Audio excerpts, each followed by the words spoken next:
radiovostok.ch. Delphine Leherissé, vous êtes réalisatrice et vous avez récemment remporté 2 prix pour votre film Le Milieu de l'Horizon, meilleur film de fiction et meilleur scénario. La cérémonie de remise des prix du cinéma suisse est reportée à Locarno, mais en attendant, vous pouvez découvrir le film en ligne sur le site d'Outside the Box, le distributeur. Bonjour Delphine Leherissé et bienvenue sur Radio Vostok. Merci. Donc félicitations pour vos prix. Comment est-ce que vous avez accueilli la nouvelle ? En fait, on l'a su un peu plus tôt que le communiqué de presse, donc j'étais super surprise. C'est ma productrice Elena Tati qui m'a appelée parce qu'ils voulaient faire quelque chose avec le film au moment où ils allaient annoncer les prix, puis pour faire une soirée de cérémonie, mais via les réseaux sociaux ou la télévision ou je sais pas quoi. Et voilà, donc j'y pensais pas en fait. J'avais pas oublié, mais presque. C'est-à-dire que l'actualité étant ce qu'elle est, j'étais plus attrapée par mon réel et le présent et de me dire, oh là là, qu'est-ce qu'on va devenir ? Et donc, c'est un peu surgi comme ça. Mais j'avoue que ça m'a hyper émue.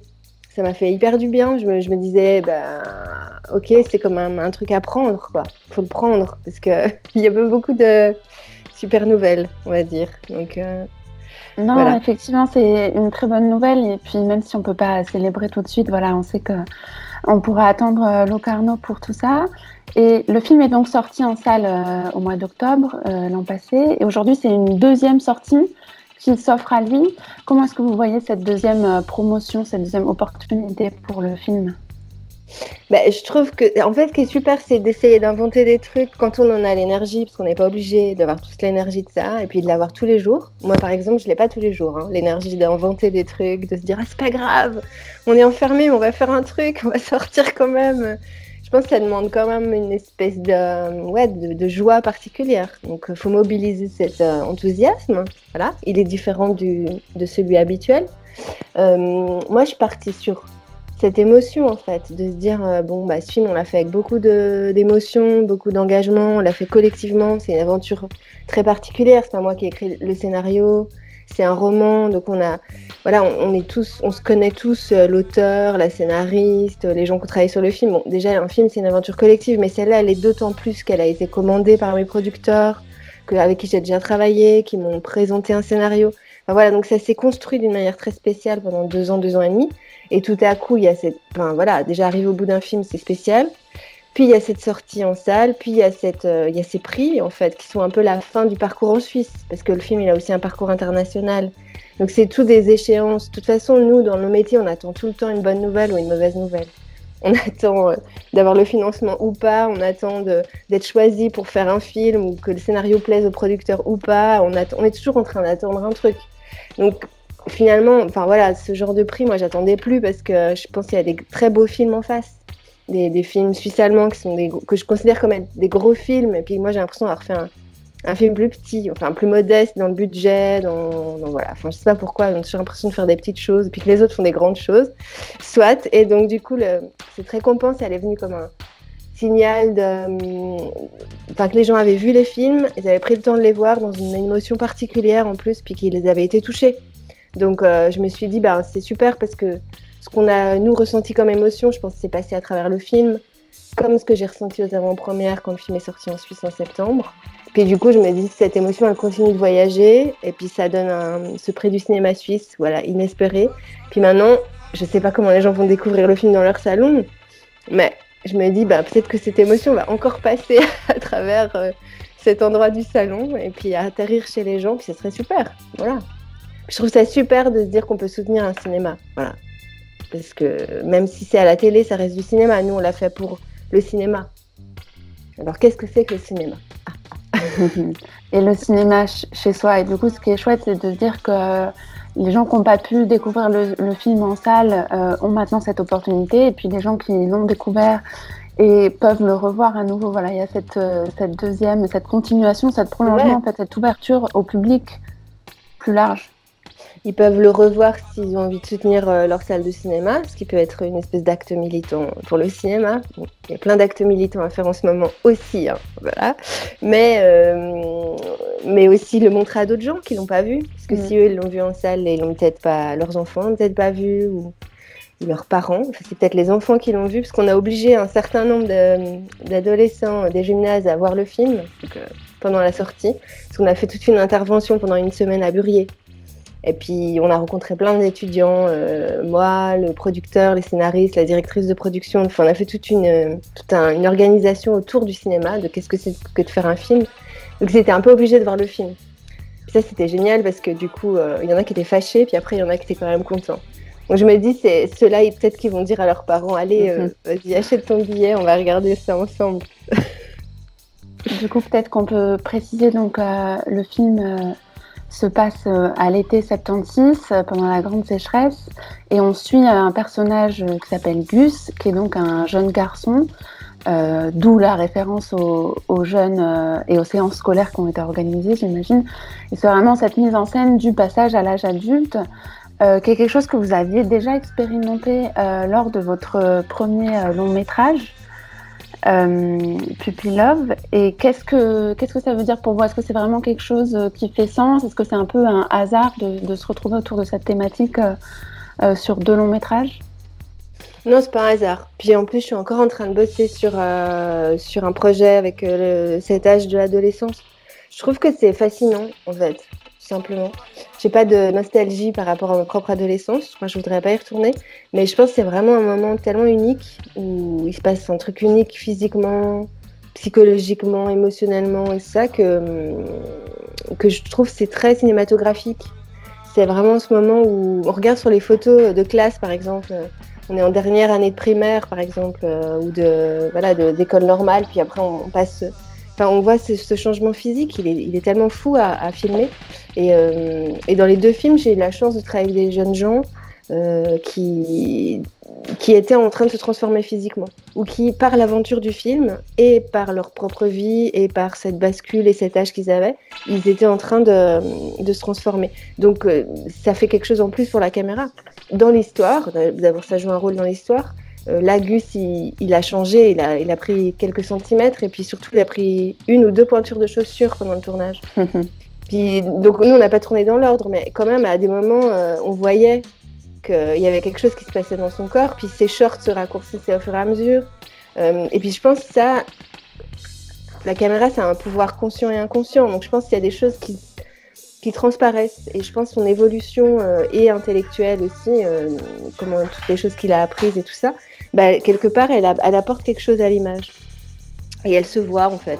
Donc, je fais des trucs bizarres, mais je vois pas des esprits, j'ai des plantes. Et donc, j'ai des espèces de mouchettes qui me... Il n'y a pas de souci. Donc, du coup, c'est Luc Bruchet qui a interprété le rôle de Gus. Ouais, c'est au cœur du film.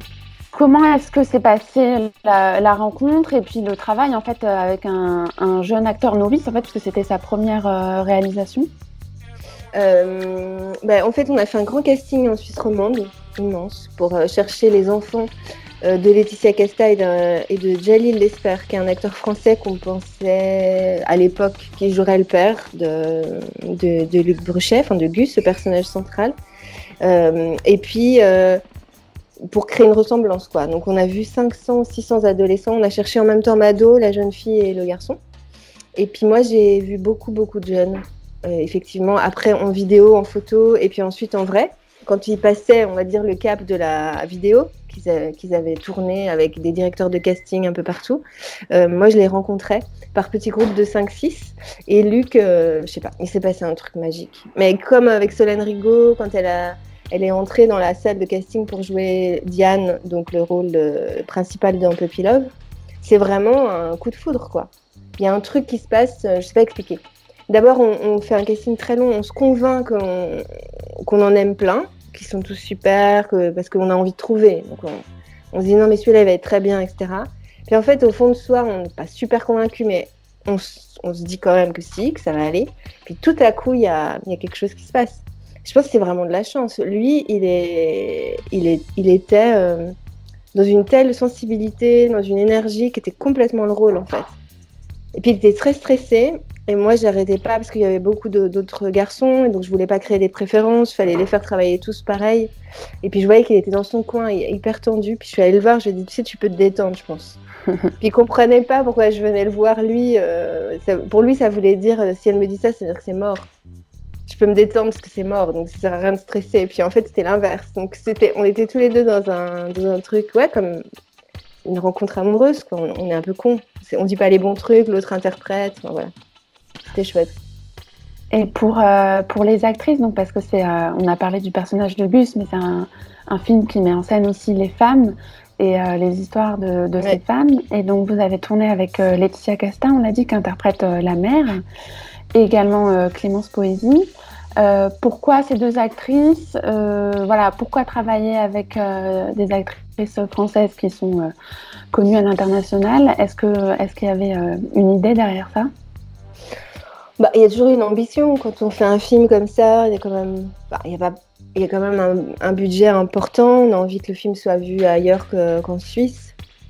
Là, on l'a distribué dans plusieurs pays. Donc voilà, l'idée c'est qu'il soit universel aussi. Donc c'est pour ça qu'on fait des castings avec des gens plus ou moins célèbres. Je dis pas qu'il n'y a pas d'acteurs célèbres en Suisse ou de bons acteurs, il y en a plein. Mais ou en Belgique, parce que le film est coproduit avec la Belgique. Moi, je vis à Bruxelles. Donc il y a aussi des très chouettes actrices ici, mais l'idée c'était vraiment aussi d'avoir une figure d'actrice qui soit suffisamment populaire pour que ma mère, par exemple, s'identifie au personnage.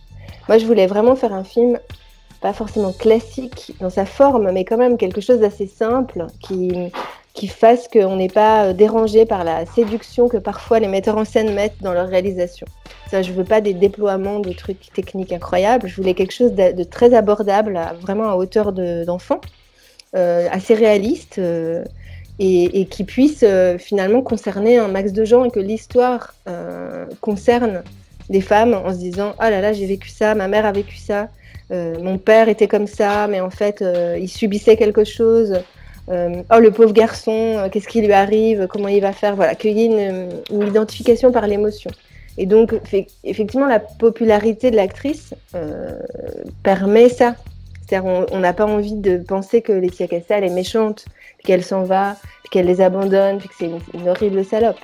Voilà, donc il fallait pas ça, il fallait pas une actrice qui ait cette image comme ça un peu négative. Ça va vite en fait, de manquer d'imagination quand on est face à un personnage. Et moi, je voulais vraiment sauver tout le monde. C'est-à-dire, je trouve dans cette histoire, tout le monde est en train de subir la fatalité du climat, mais aussi le patriarcat, mais aussi l'éducation comme ça hyper traditionnelle, mais aussi une époque et tout ça. Et donc, il n'y a pas des méchants et des gentils. Et je trouvais que cette femme était très, très courageuse de faire ce qu'elle fait. Et donc, je voulais un peu la grandir, qu'elle soit une héroïne. Mais donc, du coup, ce qui est très vrai, c'est que c'est la portée universelle en fait, du film qui, même si l'action est située en 76, on parle de choses qui sont toujours d'actualité aujourd'hui. Et puis, en fait, ce qui est intéressant, c'est que c'est un film sur la fin, quelque part, sur donc la fin de l'enfance, la fin du monde paysan, la fin de la famille traditionnelle, etc. Et pour autant, on est quand même dans une image qui est très esthétique, qui est très ancrée en fait dans l'univers des années 70. Comment est-ce que vous avez travaillé au niveau des couleurs, du grain? C'est vrai que moi, je me suis complètement laissée porter et la lumière, en fait, tout est très, très beau. Et même si on n'a pas vécu ces années-là, on se sent vraiment emporté dans cette mouvance en fait, esthétique. Ah, cool, merci. Comment on a fait alors, on a tourné en 35 mm, donc on a tourné en pellicule les extérieurs avec du soleil. On a attendu le soleil parce qu'il n'y en avait pas tous les jours, donc ça fait cette lumière-là. Ça fait appel à cette nostalgie. C'est très simple en fait. On a tourné avec très peu d'éclairage, mais avec la pellicule. Donc les conditions sont un peu différentes. C'est pas plus cher, c'est juste un peu plus contraignant pour les acteurs. Pour le metteur en scène aussi, mais c'est super, ça met une tension particulière sur le plateau, parce qu'on va pas dépenser plein de pellicules. En numérique, on peut tourner des heures, puis c'est pas très grave.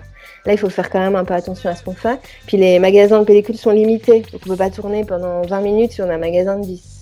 Alors, forcément, ça va être interrompu. Donc c'est des contraintes qui sont liées au cinéma normal, on va dire, de toute façon, donc ça change pas grand-chose. Et puis, moi, j'ai regardé pas mal de films...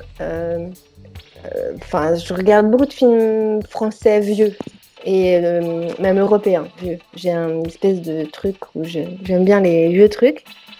Je trouve que c'est le bon rythme humain. Je trouve par rapport à aujourd'hui, je trouve que ça va un peu vite, par exemple. Et donc, dans ces grains d'images où les films sont souvent tournés en 35, on retrouve quelque chose de cette époque.